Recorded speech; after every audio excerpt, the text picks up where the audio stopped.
गीता अपनी शैली के अनुसार पहले प्रस्तुत विषय का विवेचन करती है, फिर करने से लाभ और न करने से हानि बताती है। इसके बाद उसका अनुष्ठान करने की आज्ञा देती है। यहाँ भी भगवान अर्जुन के प्रश्न मुझे घोर कर्म में क्यों लगाते हैं का उत्तर देते हुए पहले कर्मों के सर्वथा त्याग को असंभव बताते हैं, फिर कर्मों का स्वरूप से त्याग करके मन से विषय चिंतन करने को मिथ्याचार बताते हुए निष्काम भाव से कर्म करने वाले मनुष्य को श्रेष्ठ बताते हैं। अब आगे के श्लोक में भगवान अर्जुन को उसी के अनुसार कर्तव्य कर्म करने की आज्ञा देते हैं। नियतं कुरु कर्म त्वं कर्म ज्यायो ह्यकर्मणः शरीर यात्रापि च तेन प्रसिद्धेद कर्मणः। शास्त्रों में विहित तथा नियत दो प्रकार के कर्मों को करने की आज्ञा दी गई है। विहित कर्मों का तात्पर्य है सामान्य रूप से शास्त्रों में बताया हुआ आज्ञा रूप कर्म, जैसे व्रत, उपवास, उपासना आदि। इन विहित कर्मों को संपूर्ण रूप से करना एक व्यक्ति के लिए कठिन है, परंतु निषिद्ध कर्मों का त्याग करना सुगम है। विहित कर्मों को न कर सकने उतना दोष नहीं है जितना निषिद्ध कर्म का त्याग करने में लाभ है, जैसे झूठ न बोलना, चोरी न करना, हिंसा न करना इत्यादि। निषिद्ध कर्मों का त्याग होने से विहित कर्म स्वतः होने लगते हैं। नियत कर्म का तात्पर्य है वर्ण, आश्रम, स्वभाव एवं परिस्थिति के अनुसार प्राप्त कर्तव्य कर्म, जैसे भोजन करना, व्यापार करना, मकान बनवाना, मार्ग भूले हुए व्यक्ति को मार्ग दिखाना आदि। कर्म योग की दृष्टि से जो वर्ण धर्मानुकूल शास्त्र विहित कर्तव्य कर्म प्राप्त हो जाए, वह चाहे घोर हो या सौम्य नियत कर्म ही है। यहाँ नियतम कुरु कर्म पदों से भगवान अर्जुन से यह कहते हैं कि क्षत्रिय होने के नाते अपने वर्ण धर्म के अनुसार परिस्थिति से प्राप्त युद्ध करना तेरा स्वाभाविक कर्म है। गीता 18वें अध्याय का 43वां श्लोक। क्षत्रिय के लिए युद्ध रूप हिंसात्मक कर्म घोर दिखते हुए भी वस्तुतः घोर नहीं है, प्रत्युत उसके लिए यह नियत कर्म ही है। दूसरे अध्याय में भगवान ने कहा है कि स्वधर्म की दृष्टि से भी युद्ध करना तेरे लिए नियत कर्म है।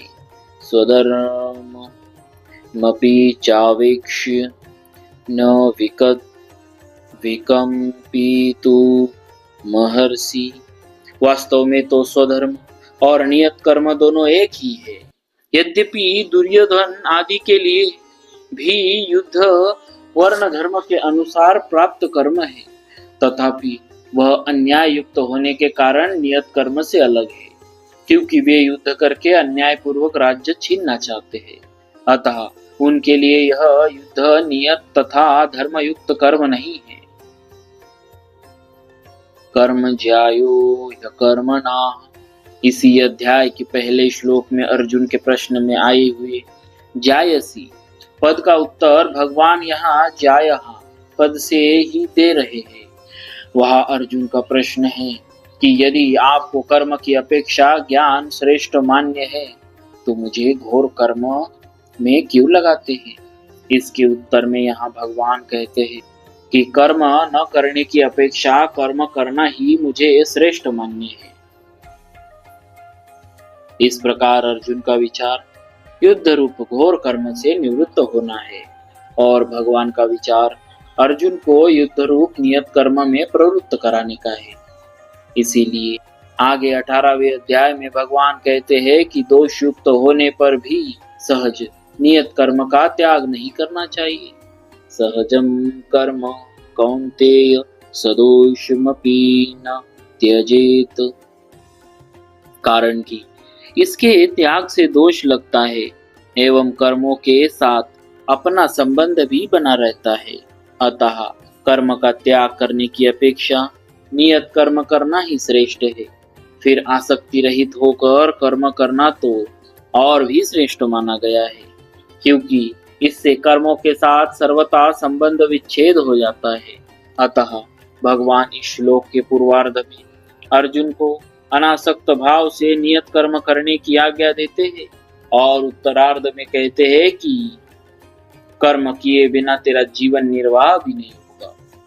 कर्मयोग में कर्म जायो यह कर्मणा, यह भगवान का प्रधान सिद्धांत है।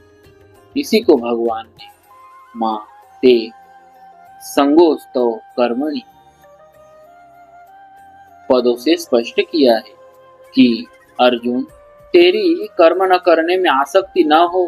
कारण यह है कि कर्तव्य कर्मों से जी चुराने वाला मनुष्य प्रमाद, आलस्य और निद्रा में अपना अमूल्य समय नष्ट कर देगा अथवा शास्त्र निषिद्ध कर्म करेगा, जिससे उसका पतन हो। स्वरूप से कर्मों का त्याग करने की अपेक्षा कर्म करते हुए ही कर्मों से संबंध विच्छेद करना श्रेष्ठ है। कारण कि कामना, वासना, फलासक्ति, पक्षपात आदि ही कर्मों से संबंध जोड़ देते हैं। चाहे मनुष्य कर्म करे अथवा न करे, कामना आदि के त्याग का उद्देश्य रखकर कर्मयोग का आचरण करने से कामना आदि का त्याग बड़ी सुगमता से हो जाता है। शरीर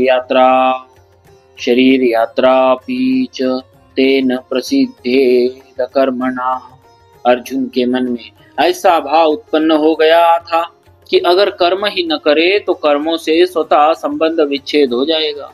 इसीलिए भगवान नाना प्रकार की युक्तियों द्वारा उनको कर्म करने के लिए प्रेरित करते हैं। उन्हीं युक्तियों में से एक इस युक्ति का वर्णन करते हुए भगवान कहते हैं कि अर्जुन, तुम्हें कर्म तो करना ही पड़ेंगे, तुम्हें कर्म तो करने ही पड़ेंगे। अन्याय की बात ही क्या है। कर्म किए बिना तेरा शरीर निर्वाह, खाना पीना आदि भी असंभव हो जाएगा।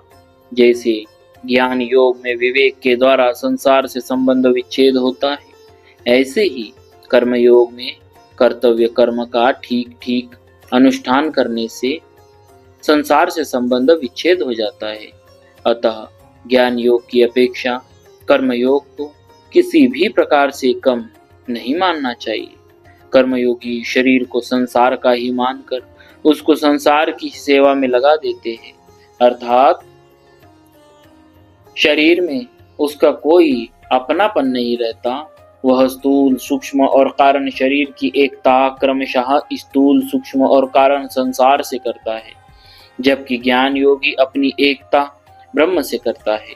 इस प्रकार कर्मयोगी जड़ तत्व की एकता करता है और ज्ञान योगी चेतन तत्व की एकता करता है। साधन संबंधी मार्मिक बात। अर्जुन की कर्मों से अरुचि है, अर्थात उसके मन में कर्म न करने का आग्रह है। केवल अर्जुन की ही बात नहीं है, प्रत्युत पारमार्थिक मार्ग के अन्य साधक भी प्रायः इस विषय में ऐसी ही बड़ी भूल करते हैं। यद्यपि उनकी इच्छा साधन करने की रहती है और साधन करते भी है, तथापि वे अपने मनचाही परिस्थिति, अनुकूलता और सुख बुद्धि भी साथ में रखते हैं, जो उनके साधन में महान बाधक होती है। जो साधक तत्व प्राप्ति में सुगमता ढूंढता है और उसे शीघ्र प्राप्त करना चाहता है, वह वास्तव में सुख का रागी है, न कि साधन का प्रेमी। जो सुगमता से तत्व प्राप्ति चाहता है, उसे कठिनता सहनी पड़ती है, और जो शीघ्रता से तत्व प्राप्ति चाहता है, उसे विलंब सहना पड़ता है। कारण कि सुगमता और शीघ्रता की इच्छा करने से साधक की दृष्टि साधन पर न रहकर फल पर चली जाती है, जिससे साधन में उकताहट प्रतीत होती है और साध्य की प्राप्ति में विलंब भी होता है, जिसका यह दृढ़ निश्चय या उद्देश्य है कि चाहे जैसे भी हो मुझे तत्व की प्राप्ति होनी चाहिए। उसकी दृष्टि सुगमता और शीघ्रता पर नहीं जाती। तत्परता के साथ कार्य में लगा हुआ मनस्वी व्यक्ति जब अपने उद्देश्य की पूर्ति के लिए कमर कसकर लग जाता है, तब वह सुख और दुख की ओर नहीं देखता। मनस्वी मनस्वी कार्यार्थी न गणयति दुखम न च सुखम। साधक की तो बात ही क्या है। एक साधारण लोभी मनुष्य भी दुख की ओर नहीं देखता। प्राय देखा जाता है कि पसीना आ रहा है, भूख प्यास लगी है अथवा शौच जाने की आवश्यकता जान पड़ती है, फिर भी यदि माल की विशेष बिक्री हो रही है तथा पैसे आ रहे हैं तो वह लोभी व्यापारी सब कष्ट सह लेता है। ठीक लोभी व्यक्ति की तरह साधक की साध्य में निष्ठा होनी चाहिए। उससे साध्य की प्राप्ति के बिना चैन से न रहा जाए। जीवन भार स्वरूप प्रतीत होने लगे, खाना पीना आराम आदि कुछ भी अच्छा न लगे और उसके हृदय में साधन का आदर और तत्परता रहे। साध्य को प्राप्ति करने की उत्कंठा होने पर देरी तो असह्य होती है, पर वह जल्दी प्राप्त हो जाए यह इच्छा नहीं होती। उत्कंठा दूसरी बात है एवं शीघ्र मिलने की इच्छा दूसरी बात। आसक्ति पूर्वक साधन करने वाला साधक साधन में सुख भोग करता है और उसमें विलंब या बाधा लगने से उसे क्रोध आता है एवं वह साधन में दोष दृष्टि करता है। परंतु आदर और प्रेम पूर्वक साधन करने वाला साधक साधन में विलंब या बाधा लगने पर आर्तभाव से रोने लगता है और उसकी उत्कंठा और तेजी से बढ़ती है। यही शीघ्रता और उत्कंठा में अंतर है। शीघ्रता में साधक का सुख सुविधा का भाव रहता है कि तत्व प्राप्ति शीघ्र हो जाए तो पीछे आराम करेंगे। इस प्रकार फल की ओर दृष्टि रहने से साधक का आदर कम हो जाता है। परंतु उत्कंठा में साधक अपने साधन में ही आराम मानता है कि साधन के सिवाय और करना ही क्या है, इससे बढ़िया और काम ही क्या है जिसे करे। अतः यही काम साधन करना है, चाहे सुगमता से हो या कठिनता से, शीघ्रता से हो या देरी से। इसीलिए उसकी पूरी शक्ति साधन में लग जाती है, जिससे उसको शीघ्रता से तत्व प्राप्ति हो जाती है।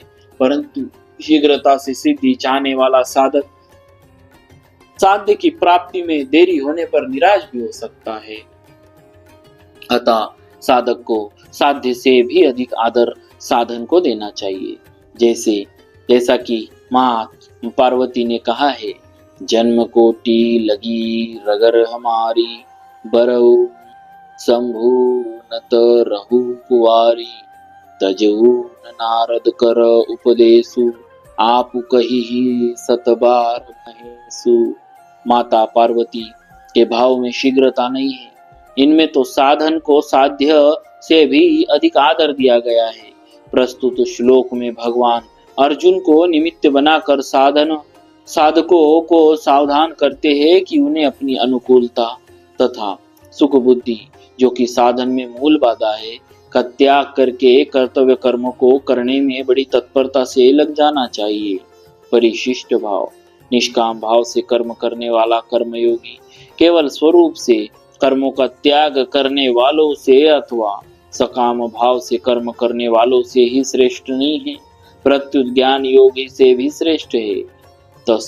तयोस्तु कर्म संन्यासात् कर्म योगो विशिष्यते।